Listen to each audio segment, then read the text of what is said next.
지난 2월 도쿄의 한 호텔. 어디론가 전화를 하는 노신사의 방엔 비밀 표시가 선명한 고문서들이 어지럽게 놓여 있었다.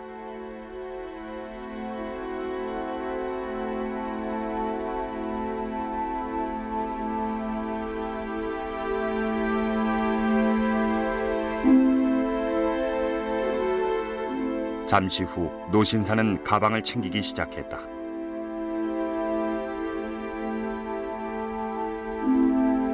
그리고 그는 어디론가 향했다.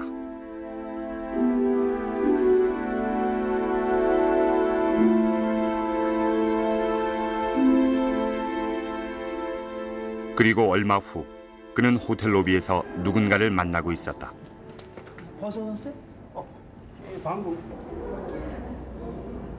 얼핏 그와 연배가 비슷해 보이는 방문객.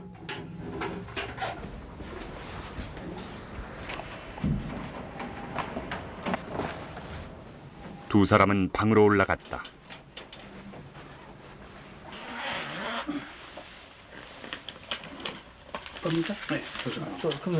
그는 두 장의 영수증을 건네받았다.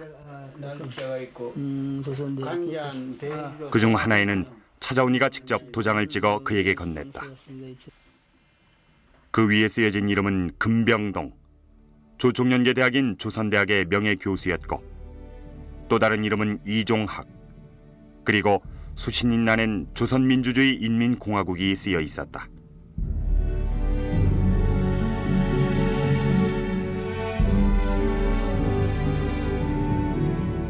지금껏 존재조차 몰랐던 일왕실의 비문서 3건이 전해졌던 것이다. 그렇다면 이종학 씨는 왜 그것을 금 교수에게 전해준 것일까?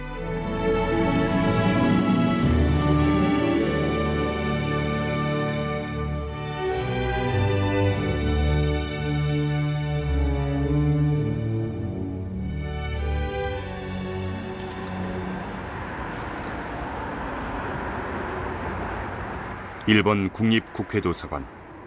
서재학자인 이종학 씨가 일본을 방문할 때마다 들르는 곳 중에 하나다.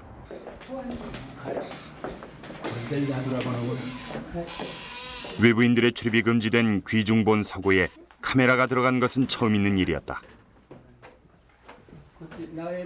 도서관 측이 이종학 씨와 취재팀에게 이곳을 공개한 이유. 그것은 2층 서가 끝에서 찾을 수 있었다.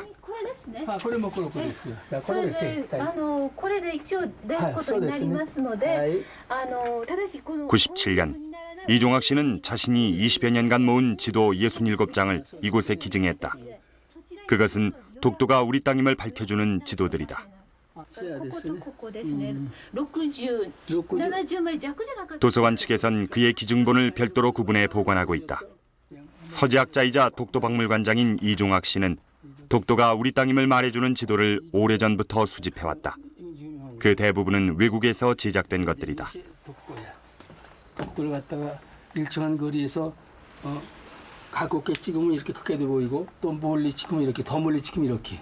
그러니까 소련도 우리 걸로 인정했고 일본도 우리 걸로 인정했다. 그런 얘기. 예를 들어서 이제 이걸 이로스키 갖고 예를 들어서 색깔도 구분해서 대한민국은 일본 빨갛잖아. 그렇지? 독도가 자기네 땅이라고 우기는 일본의 주장을 일축할 수 있는 증거들이었다. 확실한 증거에 의해서 갖다 자료 갖고 해결할 거 아니야 말이야. 일본 사람들이 울릉도에 올라면 우리 박물관이 뭐니까 여기 앉아서 편히 공부하러 갖다 준 것이다 말이야. 그러니까 제가 할 말이 없지. 한마디로 이건 우리 독도 박물관의 fun관이야 여기. 결국 이종학 씨는 독도 논쟁의 쐐기가 될 결정적 증거들을 일본 한복판에 심어놓은 것이다.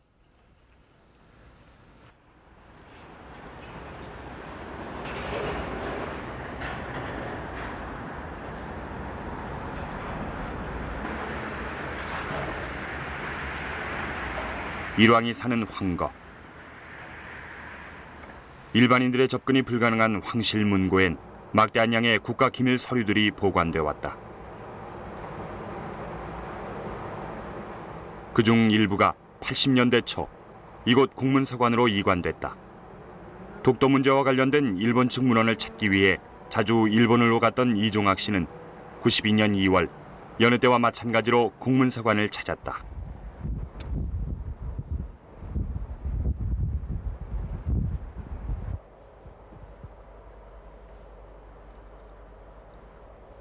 그날도 그는 평소의 습관대로 목록을 이리저리 뒤져보고 있었다. 그러다가 새로 공개됐다는 황실 내강문고 목록을 보게 됐다. 그런데 거기 이상한 것이 있었다. 한국평합 시말이란 제목의 그 자료는 1910년 11월 일본 내각의 자료로 분류돼 있었다.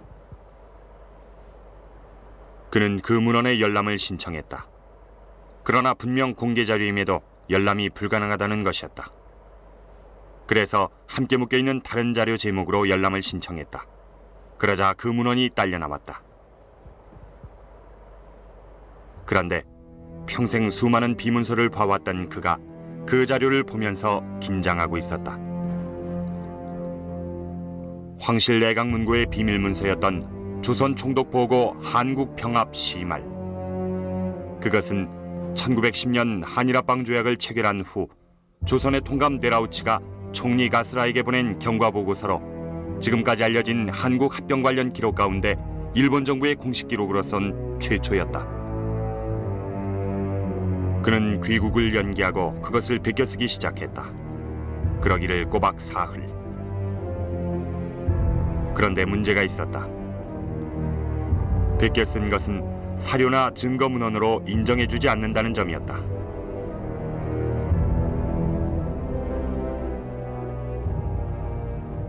하지만 열람조차 거부한 자료를 복사해줄 리 없었고 복사를 하려면 밖에 나가서 하는 길뿐이었다. 그는 자료를 들고 먼저 휴게실 창가로 갔다. 베란다 밑으로 책을 던질 생각에서였다. 하지만 사람들의 눈에 띌 위험이 높았다. 생각도 못한 그는 입고 갔던 외투를 벗었다. 그리고 자료를 외투 안에 보이지 않게 숨긴 뒤 엘리베이터를 탔다.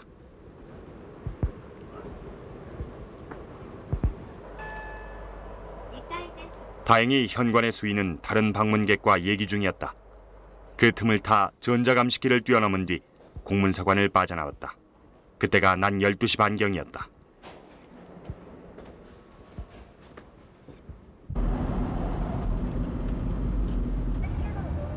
일단 공문서관을 빠져나오긴 했지만 그의 머릿속은 복잡했다. 만일 발각되면 구속될 수도 있는 위험한 일이었다.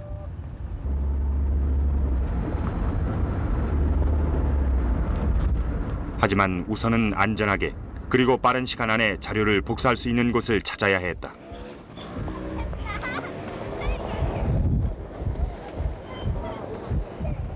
약 30분 걸려 도착한 곳은 바로 도쿄대학교.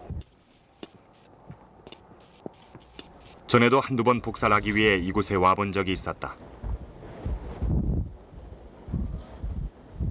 이곳엔 남의 손을 빌리지 않고 직접 칼라 복사를 할 수 있는 학생부 휴게실이 있었다.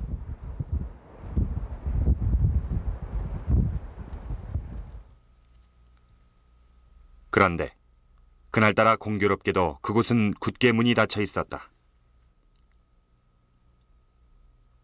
시간은 벌써 1시를 넘긴 뒤였다.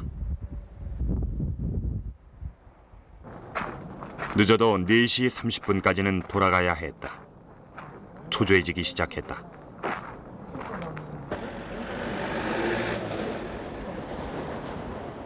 (8 년) 전 이맘때 그가 갑갑한 심정으로 헤맸던 거리. 이종학 씨는 그때의 기억을 더듬어 길모퉁에 있는 한 사진관을 찾았다. 그때 도쿄대학을 나온 뒤 복사할 곳을 찾아 헤매다 들어섰던 곳. 이 카메라는 그때 여기서 산 것이다. 그리고 바로 그 카메라로 사진점 주인과 함께 책을 찍었다. 그러나 책 귀퉁이에 B자가 선명하게 찍힌 고문서. 그것을 찍기 위해 비싼 카메라까지 산 자신을 주인들이 이상하게 여길까봐 여간 불안하지 않았다.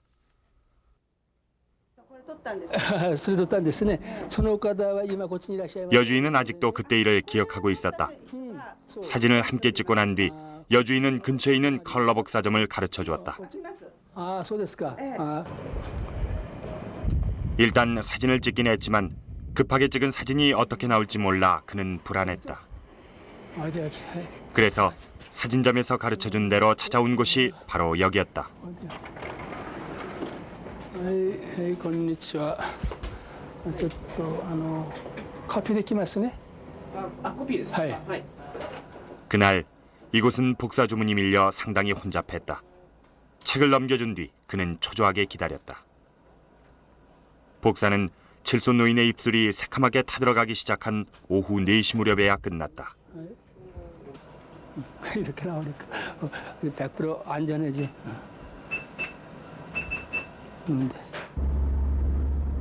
다행히 간다거리는 공문서관에서 그리 멀지 않았다. 사진과 복사본을 근처의 문구점에 맡긴 후 공문서관으로 다시 돌아갔다. 이종학 씨가 책을 돌려주고 공문서관을 나선 것은 저녁 5시.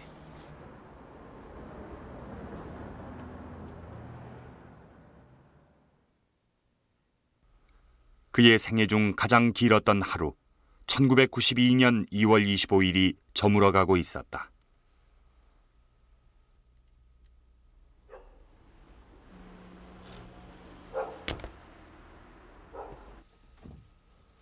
그의 집 2층 서재에선 평생을 서지학자로 살아온 그의 발자취를 한눈에 볼 수 있다.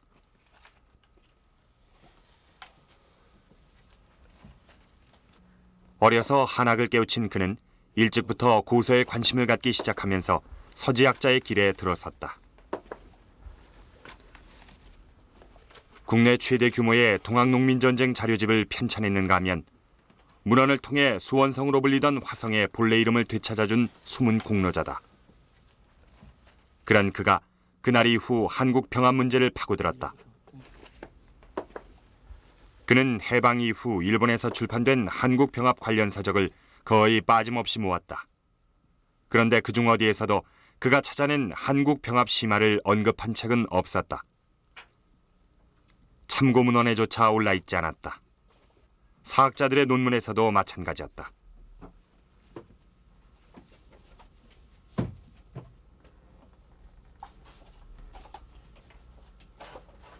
그것은 조선의 초대 총독 드라우지의 보고서 한국 병합 심화를 그가 처음 발견했다는 사실을 의미했다.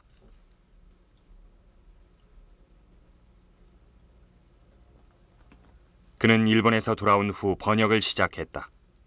한국 병합 심화는 그동안 일본의 철저한 은폐로 존재조차 몰랐던 일본 측 공식 기록이었다.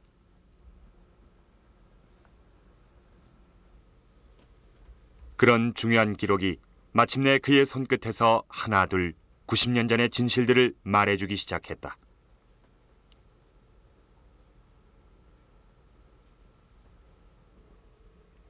사실 그동안 국내의 한국 병합 연구는 거의 없다시피 했다. 그가 알기로는 단행본의 경우 1947년 이기범 씨가 쓴 조일 합방사와 몇 년 전 사학자 이태진 교수가 펴낸 일본의 대한제국 강점 등 몇 권에 불과하다. 이런 상황 속에서 일본의 고위 관료들이 한국 강점을 합리화하는 발언을 계속해왔다. 그 상징적인 예가 1965년 한일회담 비준국회에서 했던 사또 총리의 발언이다.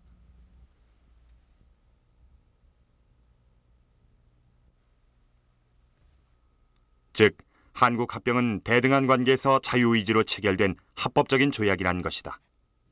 그러나 무라야마 총리는 어제 참의원에서 한일 합방 조약이 형식적으로는 존재했다고 말해 이 조약이 합법적으로 체결됐음을 거듭 강조. 무라야마 전 총리는 일제의 한국 강점과 관련 한국인들의 심기를 가장 많이 건드린 인물이다.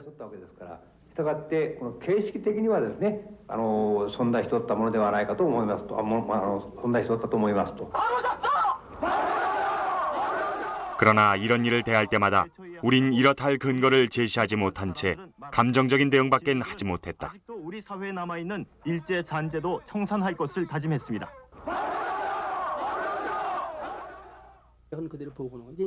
그런데 바로 그 점에서 한국 병합 심화는 그들의 기록을 통해 한국 강점의 불법성을 증명할 수 있는 중요한 자료였던 것이다. 이걸 어람에 공합니다. 임금의 또 명지 천황한테 보여달라 이런 얘기. 그러니까 여기 첫 장부터 마지막 끝장. 내 첫 장만 얘기할까요? 첫 장을 본다 같으면 본관이 자기만일에 이미 정해진 방침에 의해서 예. 조약을 체결했다는 얘기예요. 그러니까 여기 와서 우리나라 당사자하고 합의한 게 아니라 이미 정해진 방침에 의해서 그건 뭔가 하면은 데라우치 마사다케가 부임한 것은 1909년 7월 23일. 당시의 일을 데라우치는 이렇게 적고 있다.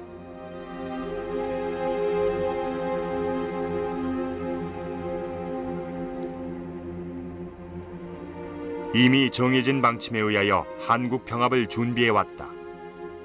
데라우치는 그렇게 기록했다.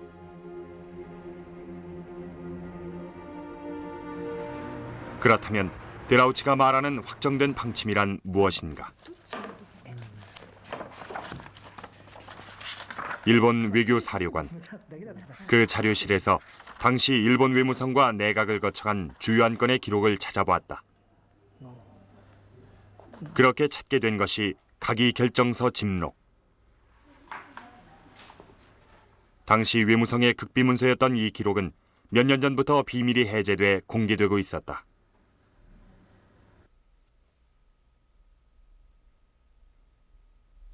그런데 1909년 3월 당시 내각에 회부된 안건이 하나 있었다. 그것은 그해 7월 내각의 결의를 거쳐 일왕의 제가까지 받았다. 그 안건의 제목은 바로 한국 병합에 관한 건이었다.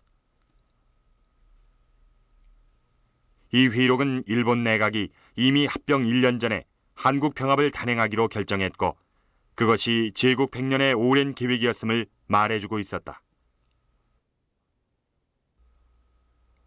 데라우치는 바로 그런 가기 결정에 의해 파견됐다.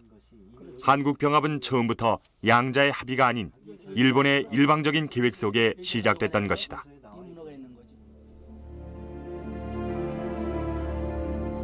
그런 흔적은 한두 군데가 아니다. 우선 8월 16일 데라우치는 합병과 관련 이완용과 처음 만난 자리에서 전권 위임장의 안과 병합 이후 조선왕실의 호칭 문제를 제시했다.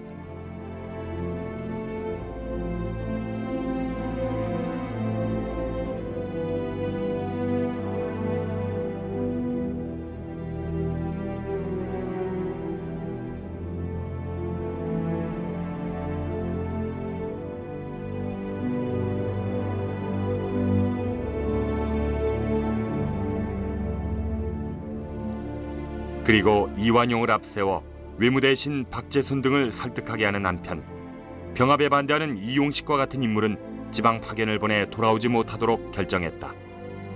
다양한 방법으로 한국 조정에 압력을 가한 것이다.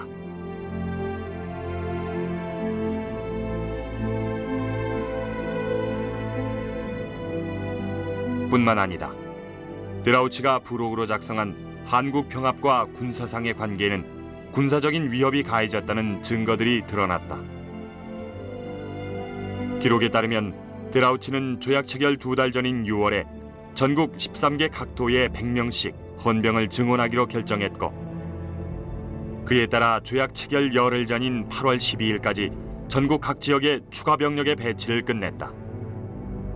또한 조약 체결이 임박한 8월 중순엔 경성 인근의 보병 15개 중대, 기병 1개 연대 등 약 6천 명을 집결시켰다.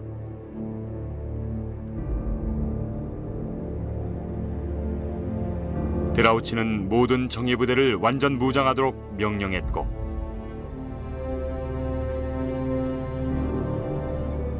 비밀 누설을 두려워하여 한국군의 외출은 물론 외부와의 연락도 금지시켰다.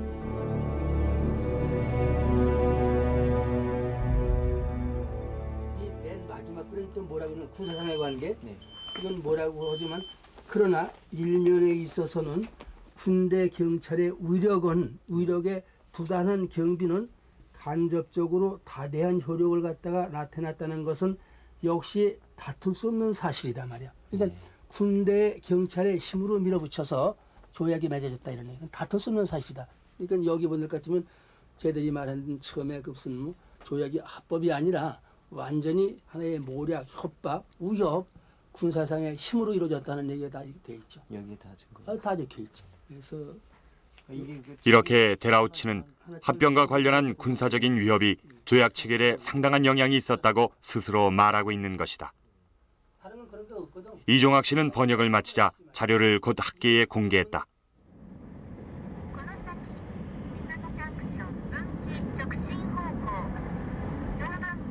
그러자 국내외 학자들에게서 곧 반응이 전해져 왔다. 일본 조총련계 한일관계 사학자 금병동 교수. 그런데 이거로 보니까 그는 일본에서 평생 살아온 사학자로서 이런 자료의 존재조차 모르고 있다는 사실이 부끄럽다고 말했다. 위원장까지 그 놈들이 말이요.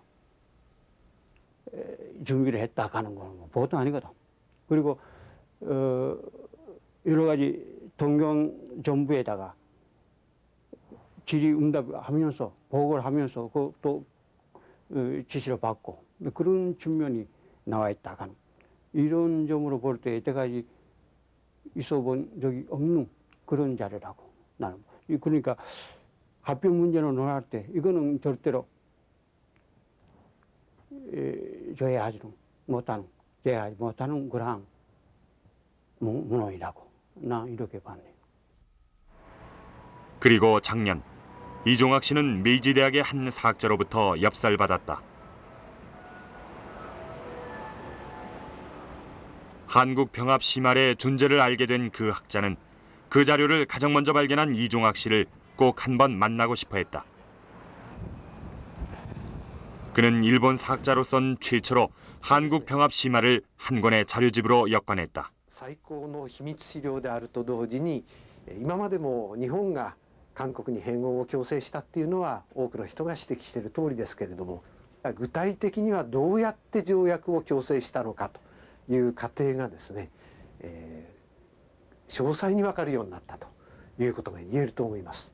例えば条約の案を日本が用意して、交渉ではないんですね。交渉ならばここはこういうふうに直してください、ここは困りますということがあるんですけれども、そういうこと一切なしに日本の原案がそのまま韓国に了承させたと、消直を出します。 그중에서도 조약을 체결하고 난 뒤 이를 국민에게 공포하는 한국 황제의 직유문까지 데라우치가 써서 이를 강요했다는 사실에 상당히 놀랬다고 말했다. 案を用意して持っていってそれを押し付けたと。 그리고 군대의 위협 문제에 대해 관심을 갖고 있는 운노 교수는 한국 병합 심화를 근거로 관련 자료를 찾아내기도 했다. 그것은 일본 방위청 서고에 보관돼 있던 극비문서로 합병 이듬해인 1911년 당시 통감부 제2헌병대 참모 요시다 대위가 쓴 병력 배치 보고서다.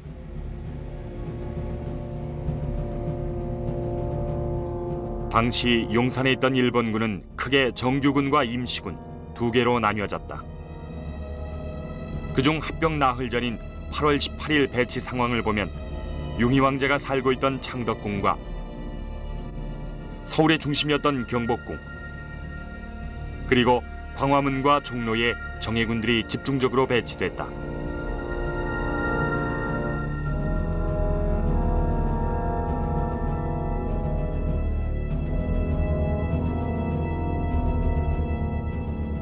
서울 주변에 집결해 있던 약 6천 명의 임시군은 동대문, 해화문, 창의문 등 도심으로 통하는 20개 초소에 분산 배치됐다. 당시 인구 20만의 서울에 10,000명 가까운 일본군이 들어온 것이다. 韓国で騒動が起きればそれは徹底的に弾圧して条約がなくても併合を宣言して併合してしまうということも実は日本政府決めていたんですね。で結果大きな騒動はありませんでした。これは韓国人が併合を納得したからじゃなくてあまりにも厳重な警備、20メートルに1人ぐらい巡査が立っているというソウルの街ですから何も言えなかった、その結果ですが、それらによりますとね、明らかになったことは日本の総理大臣が併合条約というのは対等の立場で自由意志によって結ばれたというのも国会で答弁いたしましたけれども、それがいかに間違った認識かっていうのはこれによって明白に証明された結果にが生まれたんだろうと思いますね。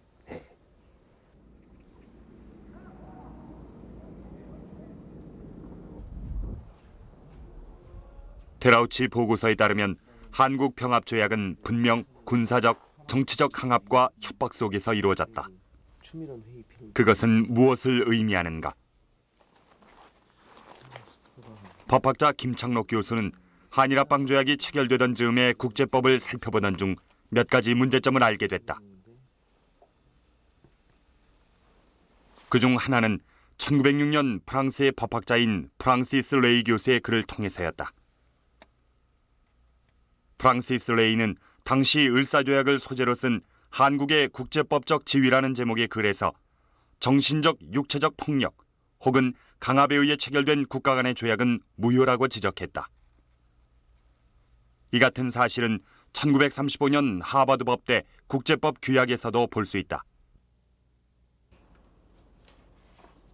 즉, 조약 체결 당사자에게 강압이 가해진 경우 그 조약은 무효라는 것이다. 그 원칙은 1910년에도 똑같이 적용되는 것이다. 20세기 초의 국제법은 제국주의 국가들이 자신들의 이익을 위해서 만든 것입니다. 그런데 그러한 국제법에 따르더라도 조약 체결에 있어서 개인에게 강박이 가해진 경우에는 그 조약이 무효다라는 원칙이 확립되어 있었습니다. 이 점은 당시에 출간된 국제법 서적들을 통해서 명확하게 확인이 됩니다. 그리고 당시의 국제법을 연구한 최근의 연구들에서도 이론의 여지 없이 받아들여지고 있습니다. 90년 만에 공개된 한국 평합 시말. 그것은 한일합방 조약이 강압과 군사적 위협 속에서 체결됐으며 따라서 무효라는 사실을 처음으로 확인시켜준 것이다.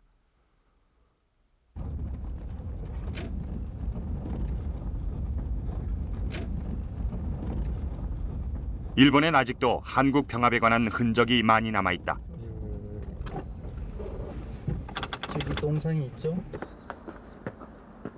도쿄 외곽 오메시에 위치한 대동신사. 일본의 대표적인 극우단체인 대동숙이 지은 신사다. 신사 옆에는 우익인사들의 묘지가 자리 잡고 있다. 지금도 대동아 제국 일본의 영광을 꿈꾸는 이들. 그곳에 30년 전 중요한 역사 유물이라 해서 옮겨진 것이 있었다.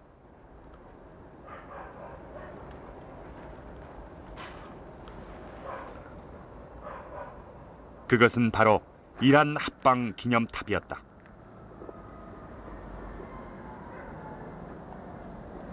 역사가 생긴 이래의 시원한을 해결했다. 해결했다. 그 말 다 했잖아. 유사 이래의 현안을 해결했다. 그러면 이게 조약이 아니잖아. 유사 이래의 현안을 해결했다. 여기도 이렇게 돼 있잖아. 대동숙은 30년 전 이 비석을 일본인에게 매우 중요한 역사를 간직하고 있는 물건이란 이유로 자진해서 이 비석을 떠맡았다. 그들에게 한국 합병은 일본 역사상 가장 화려한 페이지였다.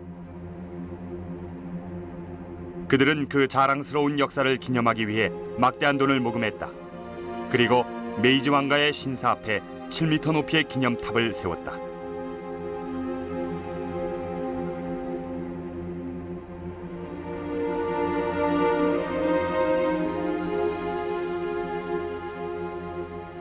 일본의 신문들은 일제히 합병특별호를 발행했다. 일본에게 있어 조선은 이제 번영과 부를 가져다줄 신대륙이었다. 조선의 황제는 그들에게 복속됐고 합방의 주역 데라우치와 이완용의 사진이 실렸다. 조선은 새로운 일본국이 됐다. 지명이 바뀌고 국경선이 사라졌다. 그때 그들은 조선이 영원히 그들의 속국이 되리라 믿었다.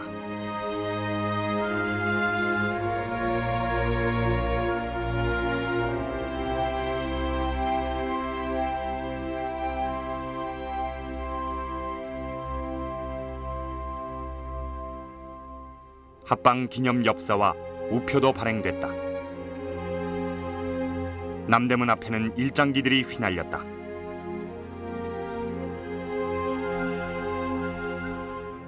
당시 발행된 합방 기념 화보는 합방에 관한 정보와 사진들을 모은 당시로선 최고로 화려한 칼라 화보집이었다.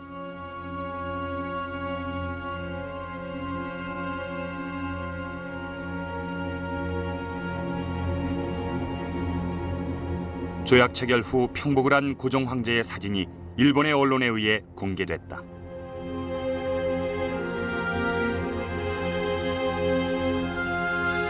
그리고 모든 음모와 비밀을 간직한 막대한 문서들이 황궁 깊숙한 곳으로 사라졌다.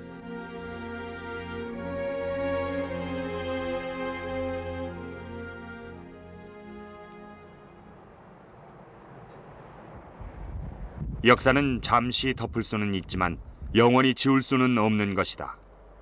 이종학 씨는 그 후로도 끈질기게 국문서관의 목록에 매달렸다.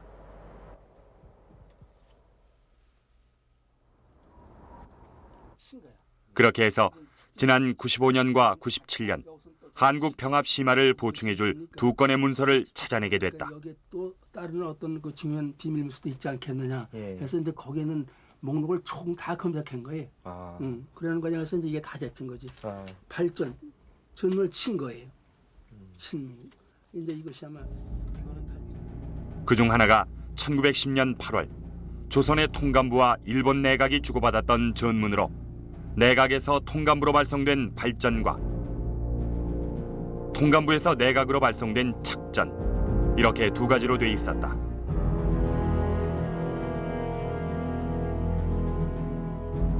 (8월) 한 달간 통감부와 일본 내각 사이에 오고 간 전문은 모두 395건. 그 대부분이 한국 병합에 관한 내용이다. 그 전문엔 합병 과정에서 가장 예민한 부분이었던 조선왕실의 호칭이 결정되는 과정이 나타나는가 하면 합병을 결사반대했던 이용식에 대해 통감부와 일본 정부가 정보를 교환하는 내용까지 모두 담겨 있다. 그런데 전문을 살펴보면 당시 뜻밖의 사태로 인해 조약 체결에 문제가 있었던 것을 알 수 있다.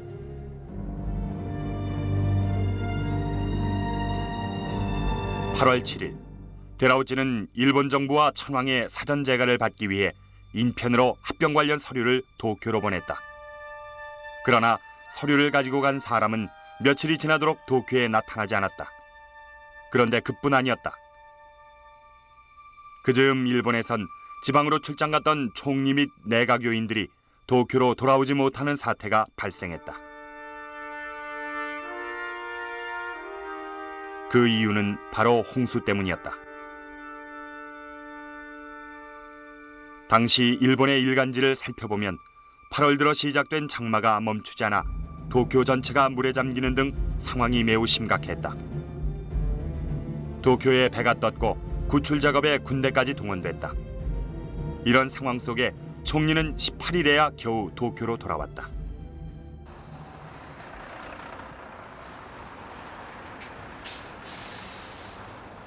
도쿄시 나가다조에 있는 일본 외무성. 1910년 당시에도 외무성은 바로 여기에 있었다. 1910년 8월 22일 바로 이곳에서 추밀원 회의가 열렸다. 이날의 회의 내용을 기록한 추밀원 회의 필기. 이종학 씨가 97년에 발굴해낸 3번째 자료다. 이날 처리해야 할 회의 안건은 13건. 모두가 한국 병합에 관련된 내용으로 신중한 절차가 필요한 것들이었다. 이날 참석한 사람은 메이지 일왕을 비롯해 가스라 내각 총리 등 30명이었다. 그런데 회의록을 보면 원래 10시에 열리기로 돼 있던 회의는 계속되는 홍수로 인해 10시 40분에야 시작됐다. 그러나 회의 내용을 보면 합병에 관한 내용을 비서관의 간략한 구두복으로 끝냈다. 이날 회의에 토의나 질문은 없었다. 기본적인 회의 절차도 모두 생략됐다. 조약문을 한 번 낭독하고 참석자들은 전원 기립으로 찬성해 이를 통과시켰다. 그렇게 회의가 끝난 시간은 11시 45분. 한나라를 병합하는 중대한 국정자문 회의가 불과 1시간 5분 만에 끝난 것이다.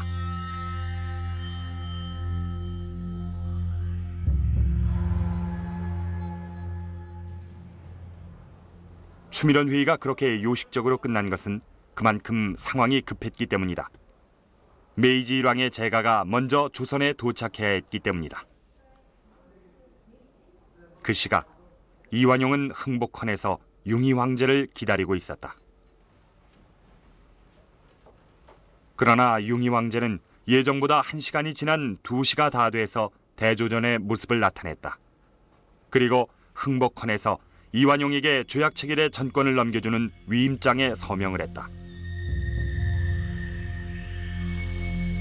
이완용과 데라우치가 남산 데라우치의 관저에서 만난 것은 오후 4시. 전권 위임을 받은 이완용과 데라우치는 한국병합조약서에 서명했다. 데라우치는 즉각 이 결과를 도쿄로 타전했다. 그러나 그 순간 합병조약엔 결정적인 문제가 남게 됐다.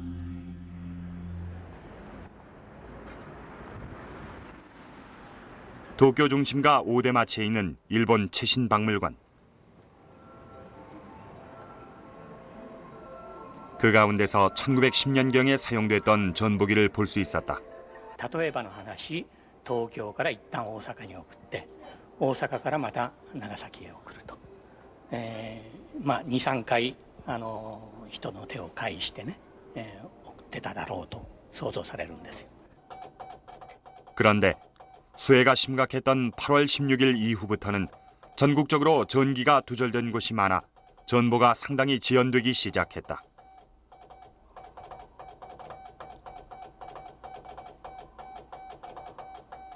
실제로 조약 당일인 22일의 경우 추밀원의 재가를 알려주는 전문의 흔적은 뒤늦게야 보이는데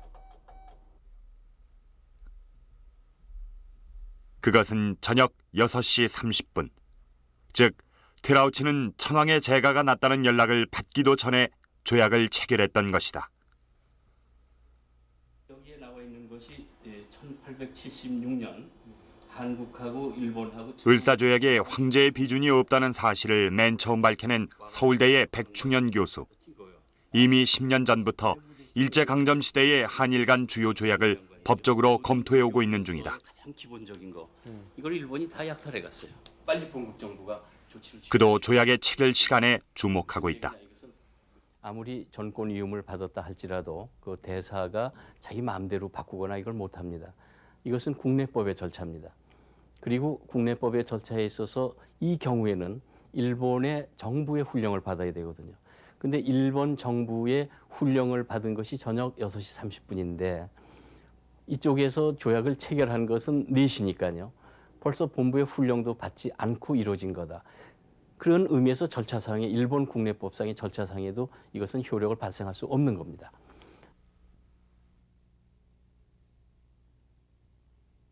즉 이미 조약서 제8조에 나오는 양국 천황의 재가를 거친 것으로 라는 조항에 위배되는 것이다.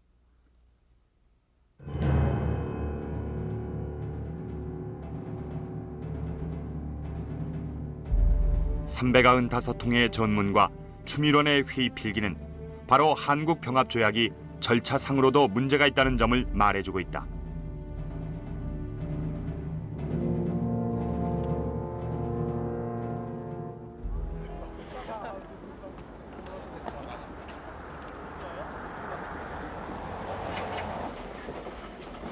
그러나 이미 90년 전에 지나가 버린 한국병합조약의 무효가 지금의 우리에게 어떤 의미가 있는 것일까? 외교장관 문서 반환운동을 추진하기도 했던 사학자 이태진 교수. 이렇게 서명하고 시규로 바꾸고 원래 조선 중기를 연구하던 그가 최근 일제강점기로 연구 방향을 돌렸다. 그중에서도 한국병합조약에 큰 관심을 쏟고 있다. 정리조약에서 내정 당서권을 이제 가졌다고 해서 이 도장을 자기네 갖다 놓고 행정용으로 막 쓰는 거예요. 그는 몇 년 전부터 한국병합조약이 무효임을 밝히는 데 전념해왔다. 그리고 몇 년 전 세카이라는 일본의 사회평론지를 통해 한국병합조약이 무효라는 내용의 글을 기고했다. 그러자 한 일본 교수가 그의 글에 반박하는 내용의 글을 기고했고 이렇게 시작된 한국병합조약 무효 논쟁은 이제 국제법학자에게까지 확산돼 있다.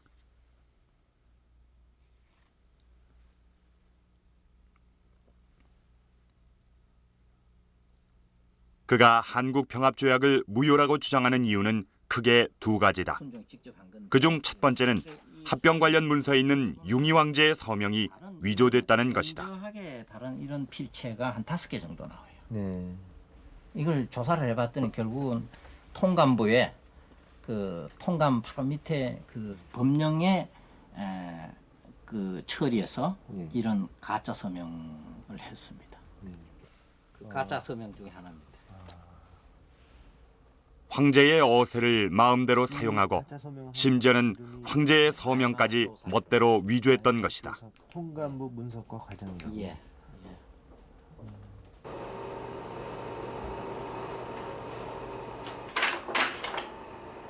이것도 뭐 위조된 서명이고. 두 번째 이유는 한일합방 치규문, 즉 조약을 체결했다는 사실을 국민들에게 공포하는 문안에 황제의 서명이 없다는 것이다. 그것은 황제가 보지 못했거나 동의하지 않았음을 말한다. 서명이 있어야 할 부분에 서명이 없습니다.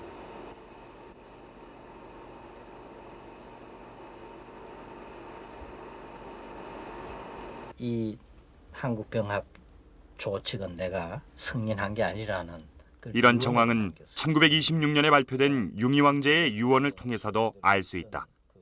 융희 왕제는 세상을 떠나기 전 이렇게 말했다. 그 여러분들에게 알리노니 노력해서 광복하라. 네. 내 혼백이 마땅히 여러분들을 도울 것이다. 내가 지금 이태진 교수.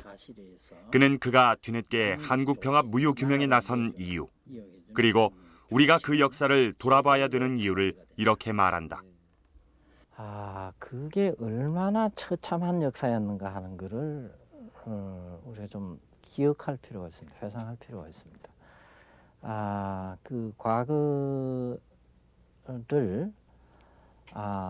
뭐 지금 그런 회상 자체가 덜추는 거라고 생각할지 모르겠습니다만은 그 역사를 갖다 일본 측에서는 계속 뭐 잘못된 게 없다 이런 식으로 주장을 하고 있는 겁니다. 오히려 한 걸음 더 나가서는 너를 더 잘 살게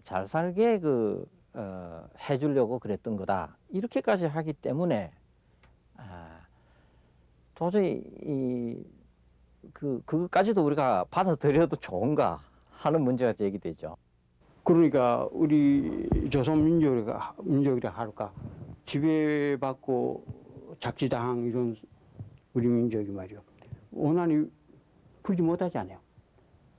뭐 이거는 정확히 말해서 그거를 남이나 부이나 해외에 있는 동포들이나 다 같다고 해요. 그러니까 어디 가지나 그 일본 정부가 우리 조선을 간중하고 지배했다는 문제 자체가 아니고 그 가정에 대해서도 그거는 면백히 해야 되고 또 응당 그에 대한 사죄도 받아야 되겠고 또 그에 대한 보상도 얻어야 되는 게 사실이라고 봅니다.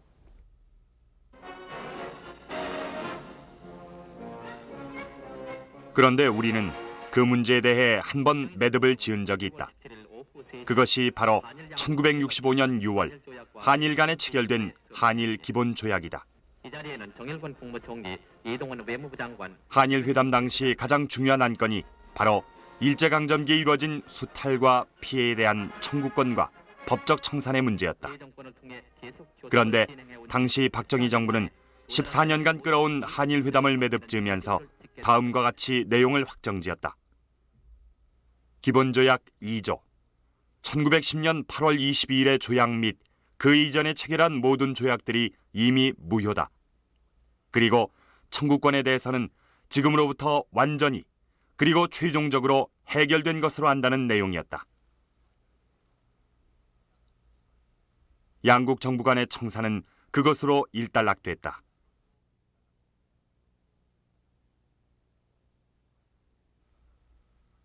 그러나 한국 국민들의 반발은 컸다. 두 나라 사이에 불완전한 역사 청산의 잔재는 여전히 남아 있었다. つまり請求権だったら証拠がなきゃ請求できないだろうってでお前証拠を出せって言うんですよ。で韓国側にそんな書類たくさんないことははっきりしてるでしょ。日本側にあるわけですよ。日本側にある書類が出せませんから。で金欲しか出せと。でお前の残ってる証拠じゃまあほんのわずかに払えないよと。経済協力だったらその何倍も払ってやるっていう。だから問題は額の問題じゃなかったんです。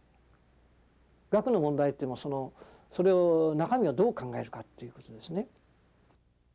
일본 정부에 따르면 청구권 협정에 따라서 한국에 지급한 5억 달러 이것은 한국과 한국인에 대해서 가한 피해에 대한 배상금이 아닙니다. 그들은 이것이 배상금이 아니고 독립축하금 내지는 경제협력 자금이다 이렇게 주장하고 있습니다. 왜 그렇게 주장하느냐 하면 일본 정부 입장에서는 20세기 초에 체결된 일련의 조약이 유효입니다. 따라서 35년간의 한국 지배가 불법이 아닙니다. 다시 말해서 일본 정부는 과거에 잘못한 것이 없으니까 배상할 것도 없고 따라서 배상하지도 않았다라는 입장인 것입니다. 이런 일본의 입장은 조약 체결 한 달 후 비준 국회에서 사또 총리의 발언으로 여실히 증명됐다. 그리고 양국 간 과거사 청산 문제는 지금까지 이어지고 있다.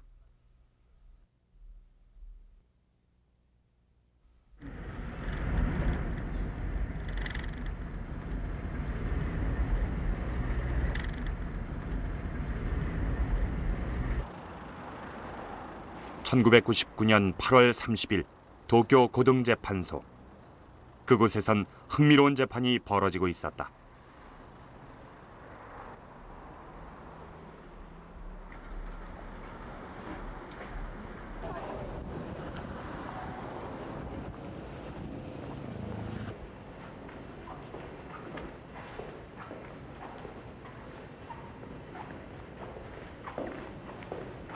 (822호) 법정.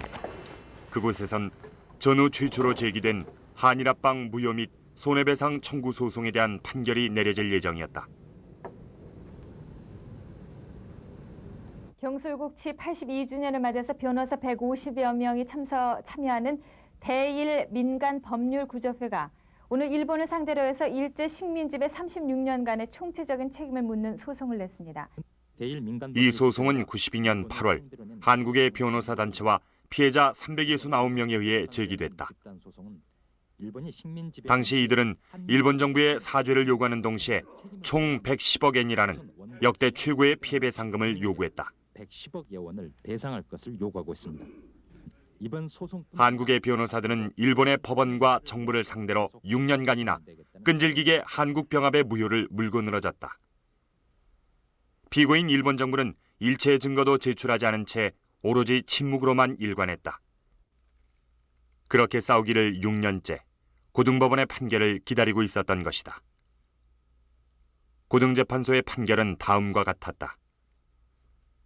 관계법령이 없으므로 본건을 기각하고 원심을 확정한다는 것이었다. 그러나 원고와 변호인단은 이 판결의 불복, 지금 최고재판소에 상고 중이다. この裁判の一番の特徴はいわゆるこの1910年の合法が当初から無効であったんだと。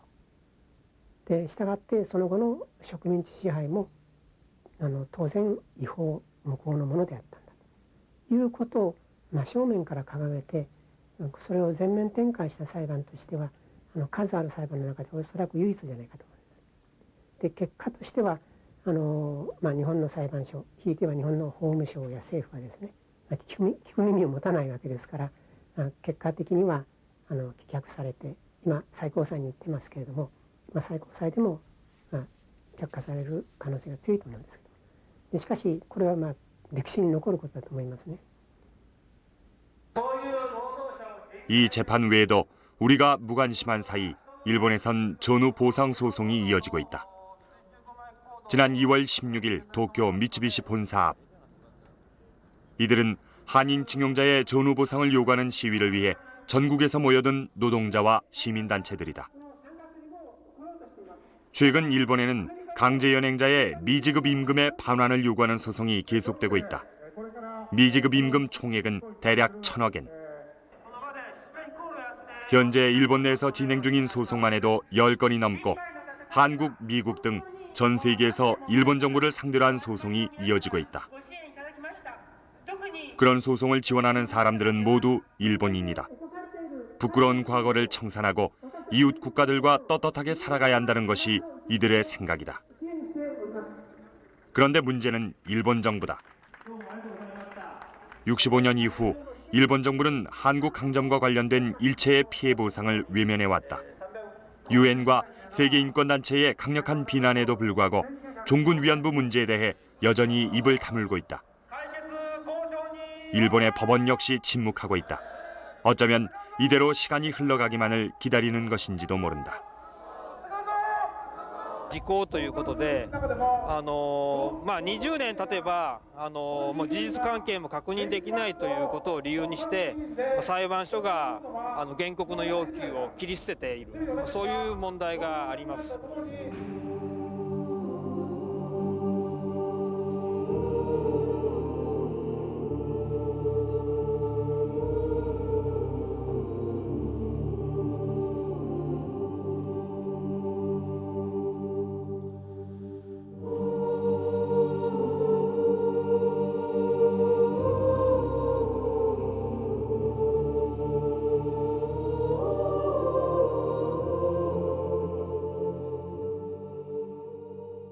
그것을 해결해야 됩니다.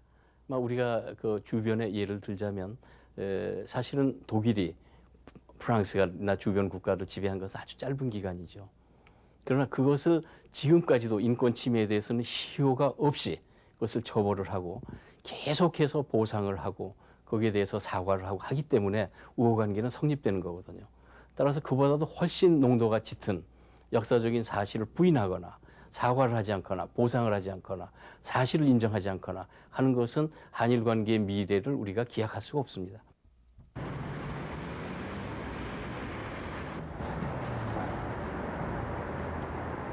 도쿄에 갈 때면 이종학 씨는 금병동 교수를 만나곤 한다.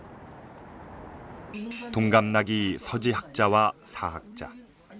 그들은 독도 연구 때문에 만났다가 이제는 속을 터놓을 만큼 가까운 사이가 됐다. 두 사람은 북일 수교에 대해서도 많은 얘기를 나누었다. 새롭게 드러난 역사적 증거로 좀 더 확실하게 역사를 청산하는 데 도움이 됐으면 하는 것이 이종학 씨의 마음이다. 그것이 일왕실 비문서를 금병동 교수에게 준 이유였다.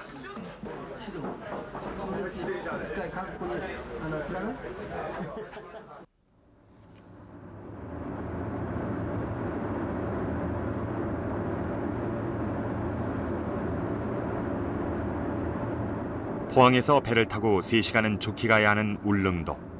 칠순 나이에 오가기가 결코 쉽지 않다. 하지만 이종학 씨는 한 달에 적어도 한 번은 울릉도에 온다. 5년 전 군에서 터를 제공받고 한 기업에서 건물을 세워줬다. 나머지는 그가 가진 모든 것을 기증하고 채웠다. 그렇게 해서 만들어진 독도 박물관.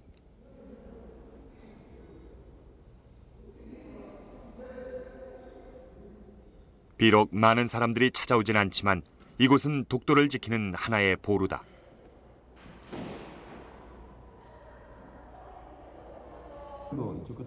박물관에 있는 귀중한 지도와 문헌은 그가 평생에 걸쳐 모은 보물들.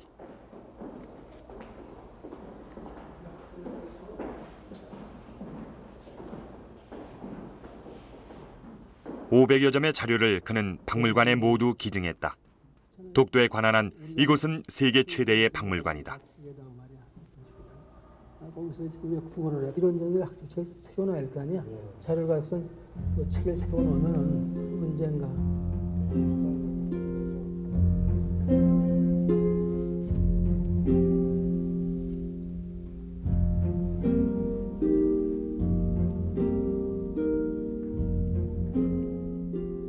이제 번역도 거의 끝 무렵이다.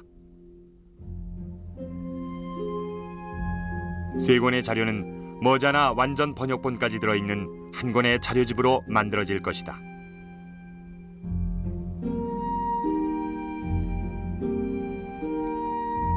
그는 자비를 들여 300권의 자료집을 만들어 세계 150개 대학과 연구소에 보낼 예정이다. 그래서 한국 병합조약의 강제성과 불법성을 국제적으로 알릴 생각이다. 새로운 사실이 나타나는 거 아니겠어요?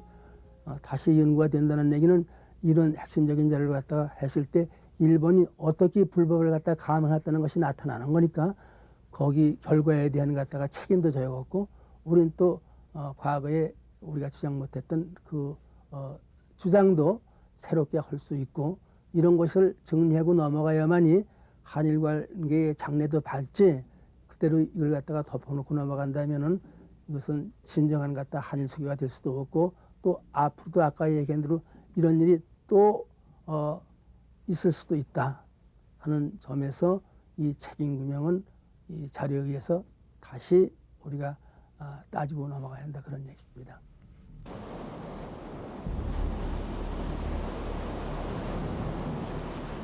일부에서는 지나간 과거를 얘기하는 것이 무슨 의미가 있느냐고 말하기도 한다.